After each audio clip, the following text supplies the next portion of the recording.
The lime had held. That was what she would remember longest, the way her thumb came away white from the doorframe of a room no living person had entered in 9 years. The chalky dust of slaked lime that someone had packed into every seam before they nailed the door and walked away. Verbena Holloway knelt in the dark of the front passage, with her lantern lifted, and she understood 3 things in the space of one slow breath. The room had not been sealed against what was inside getting out. It had been sealed against what was outside getting in. And whoever had done it had wanted very badly for one particular thing to survive. She did not yet know what. The town below the hill was called Bellwether, in the limestone country of central Texas, in the autumn of the year 1888, and it had decided what it thought of Verbena Holloway long before she ever climbed the hill to the house they would not name. They called it the sick house. They called it the fever house. The bolder ones, the men who stood outside Reuter's store, with their thumbs in their vests, called it the place where the Mercer family had died of the spotted sickness in the bad summer of '79. And they said that anyone who would pay good money for it had more dust between her ears than sense. $9, that was the sum she had laid down at the county clerk's window, for 40 acres of stony hillside and a stone house nobody else would touch. And the clerk had counted it twice, as if the coins might turn out to be buttons. Let it be said plainly what kind of woman she was, because the town never troubled to learn she was 30 years old. She had come west alone from Tennessee, with a trunk of needles, and a trade in her 2 hands, and the trade was an unglamorous one. She cleaned and restored sick rooms. She was a fumigator and a renovator of the things illness left behind, the horsehair mattresses and the stuffed chairs and the papered walls of houses where someone had died of something catching, and she made them fit to live in again.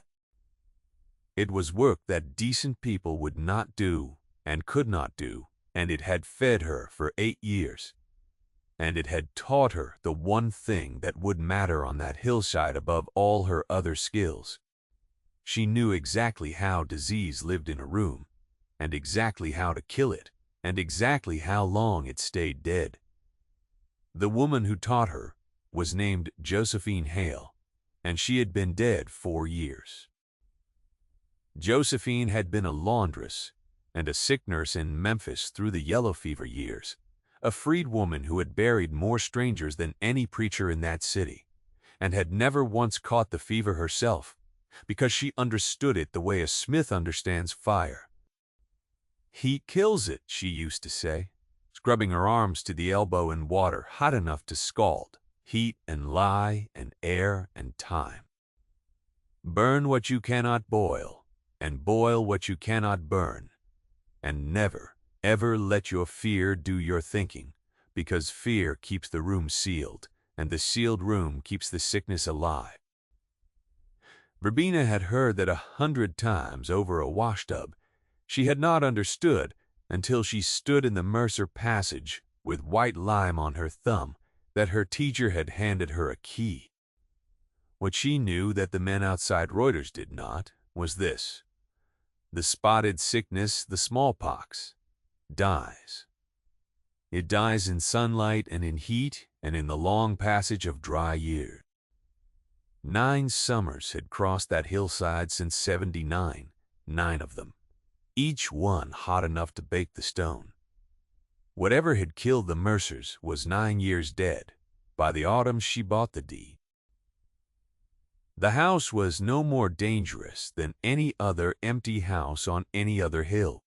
The town did not know that or did not wish to know it, and there was a difference between the two that she would come to understand only later, and the understanding would cost a man everything he had built. She moved into the front room the first week of October. She did it the way Josephine had taught her. Not all at once, but in a careful order, the way you enter any place that grief has sealed.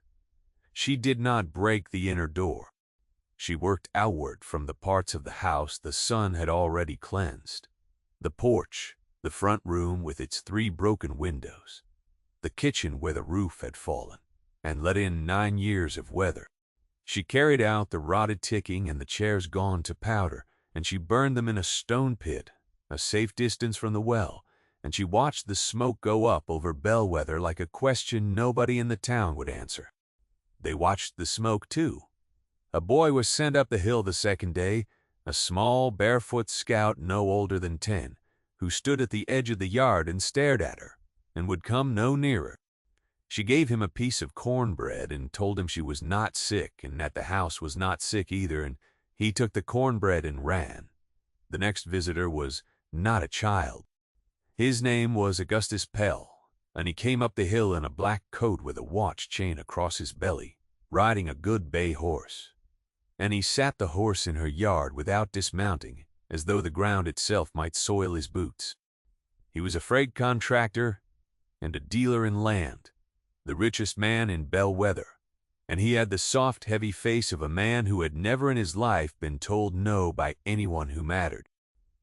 He told her, in a voice flat and administrative as a clerk reading a tax notice, that she had wasted her money, that the house was a known plague site, that the county had condemned it in '79 and ought to have burned it, and that the only sensible thing left to do with it was to put it to the torch and salt the ground. He offered to buy the deed offer for what she had paid, $9, so the town could be rid of it cleanly. He said it would be doing everyone a kindness, herself most of all. She looked up at him from the woodpile she was stacking, and she did not stand, and she said only that the house was not sick and that she meant to keep it. She did not argue the science with him. Josephine had taught her that too. You do not argue with a man who has decided. You outlast him. He sat there a moment longer, and something passed behind his soft face that she could not read then and would understand entirely before the winter was out. And then he turned the bay and rode down the hill, and that night a man with a lantern walked the fence line below her property until well past midnight. And she lay in her bedroll in the cleansed front room and listened to him walk and wondered what a condemned ruin could hold that was worth a watchman. You have perhaps known a place everyone agreed to leave alone and wondered just once what was actually inside it. Keep that wondering, she did. The inner room sat at the heart of the house like a held breath. It was the only room the fire of weather had not reached. A small windowless chamber against the north wall, built of the same dressed limestone as the rest, but finished inside, plastered, a real door hung in a real frame. And the door had been sealed with a care that had nothing of panic in it. Whoever sealed a fever room in a hurry threw lye on the floor and nailed boards across and ran. This door had been fitted tight, the gaps packed with lime putty by a patient hand, and then battened over with planks screwed, not nailed, into the stone with iron screws a careful man had carried up the hill on purpose. Wah! Panic does not carry a brace and bit up a hill. Panic does not pack a seam smooth. This was the work of someone who had time and intended the seal to last, and that was the contradiction she could not put down. A fever room is sealed by the frightened. This room had been sealed by the calm. She did not open it that October. She was not ready, and more to the point, she did not yet have the right of it. And Josephine's voice came to her, plainly across 4 years of silence. Know the thing before you cut it. So before she touched the inner door, she set herself to know the house and the family it had swallowed, and she went down the hill into the town that had decided she was a fool, and she began, quietly, to ask. What she learned came slow and crooked, the way such things do. The Mercers had been a family of 4. A man named Coyle Mercer, who ran a small freight line out of Bellwether, his wife, and 2 grown sons, and they had been doing well enough that Coyle had been buying up the freight contracts and the wagon stock of smaller men. In the summer of '79, the spotted sickness came up the cattle road, and found the Mercer place first, and within a month, all 4 of them were dead. And in the ground, and the county had clapped a quarantine on the hill and posted the house, and that, the town said, was the end of the Mercers. Their freight line and their wagons and their good bottom land down by the creek had been sold for the debts and the back taxes, and the man who had bought most of it cheap at the county's distress sale had been a rising freight contractor named Augustus Pell. She wrote that down in a small book she kept, in a hand Josephine had taught her, and she underlined nothing, because Josephine had also taught her that the underlined thought is the one that blinds you to the next. Even so, she felt the shape of it settle in her chest like a stone dropped into still water. There was one person in Bellwether who would speak to her at length, and it was an old man named Calder, who had been the county's gravedigger in '79 and was now too stiff in the hands to dig anything, and who sat his last years on the porch of the poorhouse with nobody much to talk to. The other man of the town would give her the time of day and no more. The storekeeper Reuter, weighing out her flour with his eyes on the scale and not on her face. The women turning their children indoors when she passed in the road. Calder was different. He was glad of her company because she did not flinch from him, and because she came to understand a man who has handled the dead all his life is left alone the same way she was, by people who need someone to do a thing and then need to forget that the thing was done. Over 3 evenings, with the cicadas going in the live oaks and the light going long and gold across the valley, he told her what the records did not. The first evening he told her how the fever had come, up the cattle road in the worst heat of '79, and how the Mercer place on the hill had been the first to take it, and the worst, and how the whole town had stood at the bottom of the hill and would not go up. The second evening he told her about the burying. He had buried the Mercers himself. He had buried 3 of them. He set down his cup when he said it, and he looked at her across the porch boards, and he said it again so she would not mistake him. 3. There were 4 Mercers, and the fever took 4. The paper said 4, but Calder had dug 3 graves on that hill and laid 3 bodies in them. The father and the mother and the elder son and the younger son, a boy of 19 named Wesley. He had never buried at all. He had waited, he said, expecting the county to send him back up for a 4th. The county never did. The order came down to seal the house and let the hill be, and a gravedigger does not argue with an order in a season of fever, and so the 4th grave was never dug, and Calder had carried the not digging of it on his conscience for 9 years like a stone in his boot. She asked him what became of Wesley Mercer, and the old man said that nobody knew, that the boy had nursed his family and then simply was not there when the county men came up to seal the house, and the county with a fever on and 4 dead on the paper had not been inclined to go looking. 1 more or less in a plague summer was nothing to them. They sealed the house and burned the bedding they could reach and went away.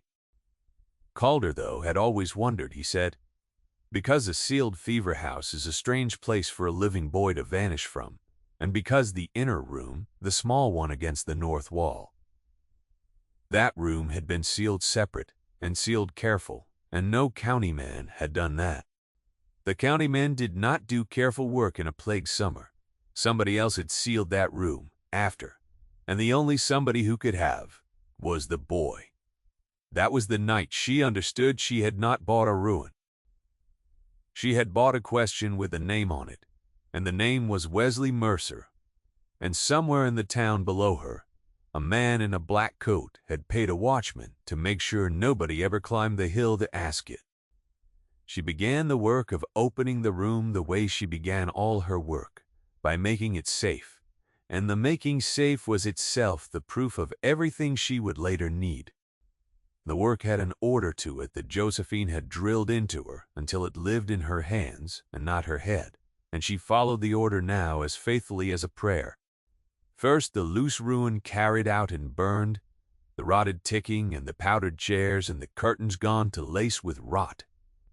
so that what remained was stone and air, and nothing the sickness could have ridden into the present on. Then the burning of the sulfur. She set an iron pan in the middle of the front room, and laid in it brimstone broken to gravel, and she hung a wet wool blanket across the doorway to hold the smoke, and she struck the flame and backed out, and let the yellow choking fume fill the house and seek into every crack and corner the way the sickness itself would have gone. For 3 days she did it. Sulfur burned behind a wet blanket each morning, the smoke driven into every seam. Then the doors and the 3 broken windows thrown wide to the hot, dry October wind, and the whole house left to air a full day between burnings, because her old teacher had been firm that the airing mattered as much as the burning, and that a man who sealed his cleaning in was no better than a man who never cleaned at all. Between the burnings, she scrubbed. She scrubbed the dressed limestone with lye soap and a stiff hog bristle brush, going at the walls and the floor on her knees until the lye ate the cracks in her knuckles open, and she bound them with strips of rag and went on. She boiled what could be boiled in a kettle over the burning pit, and what could not be boiled she set out under the full sun on the bare rock of the hill, where the heat did what heat does.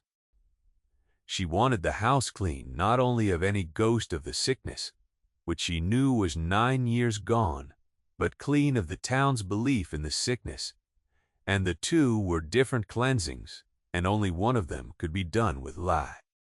The first she could finish in a week. The second, she suspected, would take the rest of her life, and she was not wrong. On the 4th day, a delegation came up the hill. There were 5 men in it, and Augustus Pell rode at the head, and behind them, in a wagon, were 2 cans of coal, oil, and a length of rope, and she understood the rope before any man spoke a word. They had come to burn the house with the law's blessing, a condemned plague site put to the public good, and her along with her foolishness, if she would not stand aside. Pell did the talking. He had a paper, a county order of condemnation dated in '79, and he read it to her in his flat clerk's voice. And he told her the order had never been lifted, and that the present Board of Health, of which he was now the chairman, had voted to carry it out at last for the safety of the town. He was within the law very nearly, and he knew it, and the 4 men behind him were frightened enough of the fever to do what a frightened man will do, which is to follow whoever speaks with certainty. She saw all of that in a glance. She had spent her life among the frightened. She knew that you do not fight the fear with a louder fear. You give it something truer to hold. So, she did the only thing that could have stopped them, which was to prove, in front of their eyes and their bodies, that the house was not what they believed. She asked Pell whether the Board of Health would stand by its own order if she could show, then and there, that the spotted sickness could not live in that house, and had not lived in it for 9 years. And before it could turn it aside, she walked into the condemned house alone, and she came back out with a tin cup of water she had drawn from the house's own well. The well they all believed was poisoned with the fever, and she drank it down in front of them, slow, to the bottom, and held the empty cup up to the light. Nobody moved. The cicadas went on in the oaks. Then she told them, in plain words and in Josephine's plain teaching, what every doctor in the state would have told them, and none of them had thought to ask: that the spotted sickness lives in a sick body and dies with it, that it cannot wait 9 years in a dry stone room for a victim, that sun and heat and time are its enemies, and 9 Texas summers had killed it more thoroughly than any fire could, that she had eaten and slept in that house for a month and stood before them sound and whole, and that the only thing the coal oil would accomplish was the destruction of 40 acres of good stone, for no reason but a fear that had outlived its cause. She did not raise her voice. She let the empty cup and her own unsickened body make the argument, because a body is harder to argue with than a sentence. One of the 4 men set down his end of the rope, then another. The fear had wanted a truer thing to hold, and she had given it one, and it took the truer thing the way fear will when someone is not too proud to offer it. Pale saw the rope go slack in their hands, and he knew, the way such men always know the precise instant the ground shifts, that he had lost that day. And he gathered his condemnation order and his soft, heavy face, and turned the bay down the hill. At the gate, he stopped and looked back at her, and for the first time, he let her see what was underneath. And it was not fear of the fever at all. It was the cold, flat calculation of a man working out how much time he had left. That night the watchman did not walk the fence. He was gone, called off, and she understood why. Pell no longer needed to keep the curious away from the hill. The curious had a champion on the hill now, and a champion cannot be frightened off by a rumor. She could only be raced. Whatever was in the sealed room, he meant to reach it first, or to see it burn, and the open burning had failed. She did not sleep that night. She sat against the inner door with her lantern and her tools laid out beside her, and at first light she began to open it. She did it with reverence, because the seal itself was a message, and she did not want to destroy the message while reading it. She backed out the iron screws one by one, and there were 31 of them, and each one had been driven by a hand that had time and meant the seal to hold, and she laid them in a row on the stone floor like a row of small iron years. She lifted the battens away whole. Then she came to the lime putty packed into the seam, white and hard as the day it set, and she understood the second message in it, the one she had read with her thumb on the first night. The lime was not on the inside of the room to keep contagion in. It was packed from the passage side, sealing the room shut against the outside air, against damp, against time itself. A man does not preserve a fever. A man preserves a record. Whoever sealed this room had used the very tools of quarantine, the lime and the careful seal that the whole county associated with death and contagion, to do the opposite of what quarantine does. He had used the town's fear as a lock. He had made the safest hiding place on the frontier. A room no living soul would ever dare to open by letting them believe it would kill them. She worked the putty out of the seam with a thin blade, patient, all that morning. And then there was nothing holding the door but the door, and she set her hand flat against it, and she felt the cold of 9 sealed years come through the wood into her palm, and she pushed it open. The air that came out was the air of 79. It moved past her face, cool and dry and dead still, the breath of a room that had not exchanged a particle with the world in 9 years, and it carried no sickness, only the smell of lime and old paper and tallow long gone to wax. She lifted the lantern and stepped in, and she stood very still, because the room had been left like a held thought, and she did not want to disturb it before she had understood it. It was a small, clean room. There was a narrow cot against one wall with its blankets, folded square at the foot, the way a careful person folds a bed. He means someone to find made. There was a stool. There was a plain pine table, and on the table, set out in order as though for a visitor expected 9 years late, were the things a dying family's last living son had thought worth the saving. A leather-bound ledger, the freight accounts of Coyle Mercer's line, every contract and every wagon and every dollar owed and owing, the true record of what the Mercers had owned the week the fever came. A bundle of deeds tied in waxed cloth, the title to the bottomland by the creek, free and clear, no debt against it.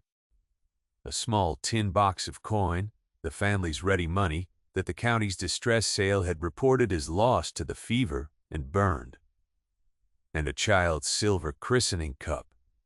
dented and bright, with a name worn nearly smooth on its belly. And set on top of all of it, weighted under the silver cup, was a single sheet of paper, covered in a young man's careful hand, and it was a letter, and it was addressed to no one and to anyone, to whoever should one day be brave enough or wise enough to open the door. She read it, kneeling with the dead air of the room around her, and the lantern shaking very slightly in her grip. The hand was Wesley Mercer's. He had nursed his mother and his father and his brother, he wrote, and he had buried them with the gravedigger's help, the three of them. And then he had understood that he himself had taken the sickness, and had not long. He wrote it plainly, without weeping on the page, a 19-year-old boy setting his account in order. He knew what came next. He knew that with all four Mercers dead, the freight line and the land would go to the county's distress sale, and he knew exactly who would be standing at that sale with ready money and a clerk's smile, because Augustus Pell had been at his father's elbow for 2 years, lending and buying and waiting. And Coyle Mercer had told his son more than once that Pell meant to have the line by fair means or foul.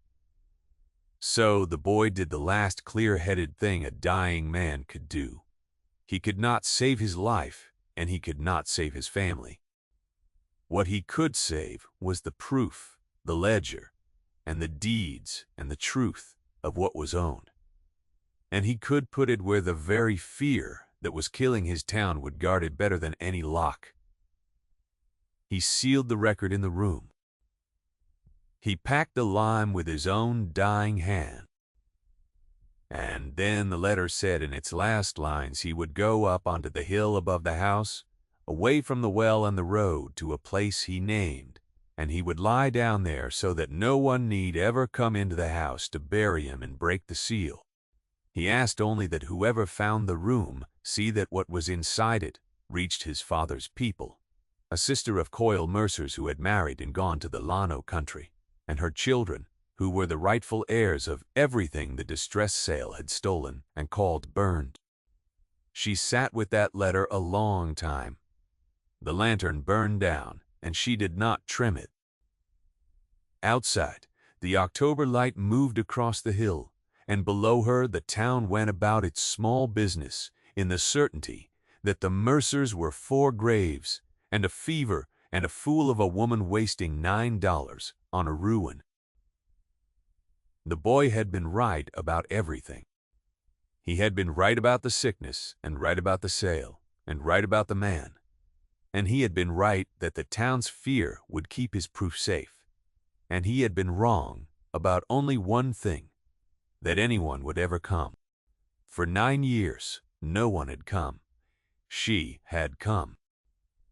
A fumigator and a restorer of sick rooms taught her trade by a freedwoman over a washtub in Memphis, was the one person on the frontier with both the knowledge to know the room was safe and the will to open it. And that was not luck, and she would not let herself name it luck. It was the exact use of the exact thing she knew. The boy had built a lock that only her kind of knowledge could open, and across 9 years and 400 miles, her teacher's hands and his had met in the dark of that room. The rest she did carefully, because a thing won carelessly is lost the same way. She did not march down into Bellwether waving the ledger. She had no wish to stand in the street and accuse Augustus Pell, and accusation was not what the boy had asked for. He had asked for restitution, for the truth to reach his father's people, and that was a longer and quieter road than revenge, and a far harder one to turn aside. For 2 nights she sat at the pine table she had carried out of the sealed room, with a fresh tallow candle and her own pen and ink, and she copied the ledger entries in her careful hand, every contract, and every wagon, and every dollar, 2 full copies, checking each figure twice against the original the way Josephine had checked the temperature of her wash water with the back of her wrist, by a habit too old to skip. She wrapped the originals again in their waxed cloth, and she put them where only she knew, not in the house, because she understood now that the proof was the only thing keeping her safe, and that a man who would burn a house to reach a record would not stop at burning a record and would not stop, perhaps, at the woman who held it. Then she saddled the mule. She kept, and she went down the hill, not to Pell, but past Bellwether entirely, east, to the county seat 2 days' ride away across the limestone breaks.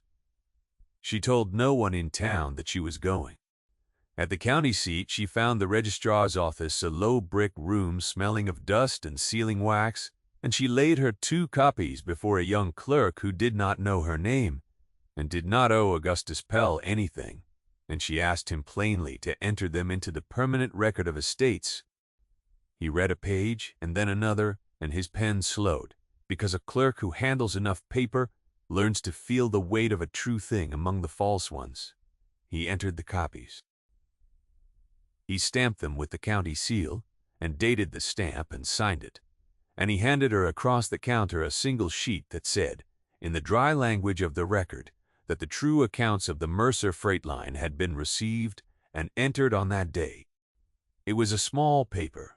She folded it into her satchel against her ribs and rode the 2 days home, and she knew before she reached the hill that she carried in that fold a quiet undoing of everything. It was the stamped paper, in the end, that undid Augustus Pell, and it undid him not in a shout, but in a slow administrative silence, which was the only language he had ever respected. The deeds to the bottomland were free and clear. The ledger showed it, and a distress sale cannot sell free and clear land for debt that does not exist. The tin box of coin that the county had reported burned was not burned. Here it was counted and entered. The whole foundation of Pell's fortune, the cheap acquisition of a dead family's estate in the bad summer of the sickness, rested on a county record that said everything had been lost to the fire, and that record was now contradicted, line by line, by the dead boy's true ledger, entered under a clerk's seal. Pell had been careful. He had forged the loss inventory in '79, and he had guarded the hill for 9 years, and he had tried to burn the house when guarding failed. For all of it, he had built his whole fortune on the belief that the proof was gone, and the proof had never been gone. It had been sitting 8 feet from where his watchman walked, behind a door the man himself had been too afraid to open, sealed by the very fear he had spread to keep people away. The boy had hidden the truth inside the man's own weapon. She never confronted him. She did not need to, and she did not wish to. The county opened its inquiry on the strength of the entered record, and the lawyer for the Mercer heirs came up from the Llano country, and the thing moved through its slow channels, the way such things do, and Augustus Pell spent the last of his money. He was not jailed, and he was not hanged, and there was no scene in the street, and that was as it should be, because the boy had not asked for any of that. Pell was simply made irrelevant. The land went back. The freight line, what was left of it, went back. The man who had built himself on the certainty that no one would ever open the sealed room lived out his years in a smaller house with a smaller coat, irrelevant, which for a man like that was a heavier sentence than any a court could pass. The Mercer heirs came in the spring. It was the sister's daughter, a woman near Verbina's own age, named Idella, with her own grown family. And she climbed the hill on a green April morning to the house her uncle had died in, and Verbina met her at the gate and walked her through the cleansed rooms, and at last into the small north room. The cot made the stool, the table. She gave Idella the ledger, and the deeds, and the tin box of coin. And then she put into the woman's hands the dented silver christening cup with the name worn smooth, and she watched Idella turn it to the light and find, under her thumb, the letters her own mother had once read aloud to her as a child, the cup that had been passed down and lost and given up for burned. and she watched a woman who had grown up believing her people were nothing but graves, and a fever discover that she came from someone who, dying, had thought of her. There was a debt acknowledged then, but it was not spoken as a speech. Adela set the cup down on the table and put her hand flat against the cool stone of the wall, the way you touch the side of an animal to quiet it, and she said only that she had not known that her mother had died still ashamed of having fled the fever country, still believing her brother's people had left nothing behind but disgrace. And now she knew that her brother's son had left behind the truth, and had kept it safe with the last hours of his life, and had asked across 9 years that it reach her. That was all. Verbena did not add to it. Some debts are paid by being witnessed, and that one was paid in the cool, dead air of a room a dying boy had sealed with his own hands. She stayed on the hill. People are sometimes surprised to learn that she did not sell the place and move on, that a woman who could have taken a finder's portion and gone anywhere chose to keep 40 acres of stony Texas hillside and a stone house the town had once tried to burn. She had not bought the house to make a fortune, though, and she did not stay to be vindicated.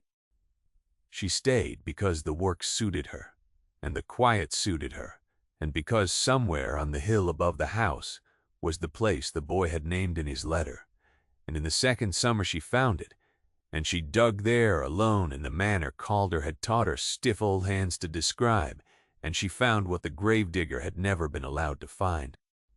She buried Wesley Mercer properly.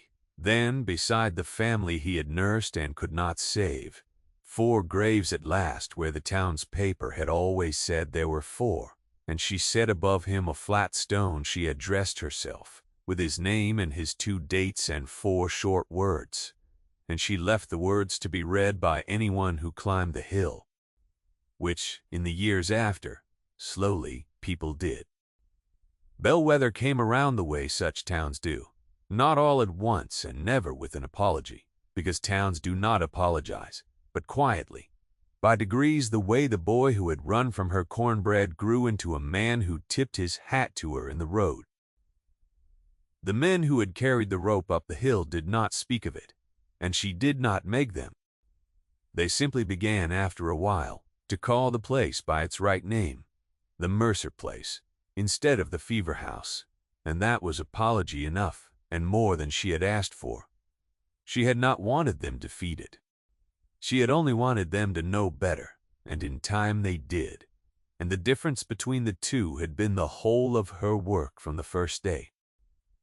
In the autumn of her old age, when she was the one too stiff in the hands to dig, she would sit on the porch of the stone house in the evening, the way Calder had sat on his, and she would watch the light go down the hill toward Bellwether, and on the table beside her chair there would be the one thing she had kept for herself from the sealed room.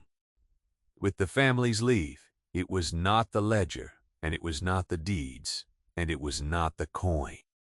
It was the small thin blade she had used to work the lime out of the seam, the blade that had opened the door, and beside it, polished now and standing upright, where the evening sun could find it, the dented silver christening cup which Idella had pressed back into her hands at the last and would not take no for, because she said, "A thing is best kept by the hands that found it." Verbena would set her thumb against the worn place on the cup's belly where a name had once been, in the same place a dying boy's thumb and a grown woman's thumb had pressed before her, and she would feel the cool of the silver and the cool of the long-sealed years still somewhere inside it, and she would not say anything at all. The house was clean, the room was open. The truth had reached its people, and the lime all those years ago had held.